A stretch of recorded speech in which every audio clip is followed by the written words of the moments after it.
COPD chronic obstructive pulmonary disease, इसके अंदर दो डिजीज कंडीशंस आती हैं, एम्फाइसीमा एंड क्रॉनिक ब्रोंकाइटिस। दोनों डिजीज कंडीशन के जो सिम्टम है, असेसमेंट है, जो आप देखेंगे वो डिफरेंट होगी।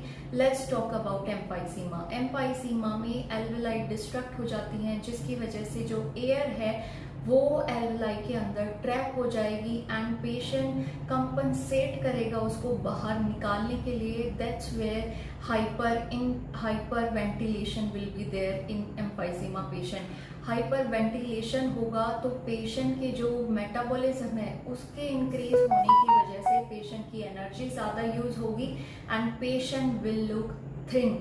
जैसे कि आप इस पिक्चर में देख रहे हैं, एम्फाइसीमा का जो पेशेंट है वो दिखने में बहुत पतला लग रहा है। उसका एक ही रीजन होता है, हाइपर वेंटिलेशन। जब भी पेशेंट हाइपर वेंटिलेट करेगा तो वो दिखने में थोड़ा पिंकिश इन कलर होगा। That's why emphysema is called as pink puffer. अगर हम बात करें क्रॉनिक ब्रोंकाइटिस की तो उसको ब्लू ब्लॉटर भी बोला जाता है। इसका रीजन क्या होता है?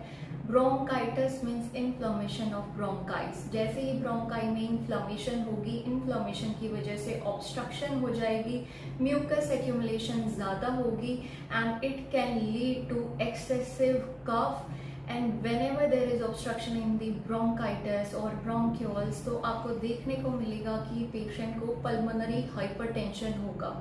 अगर पेशेंट को पल्मोनरी हाइपरटेंशन हो रहा है तो पल्मोनरी आर्टरीज पे प्रेशर बढ़ेगा और आर्टरीज पे प्रेशर बढ़ने की वजह से पेशेंट को हार्ट फेलियर हो सकता है।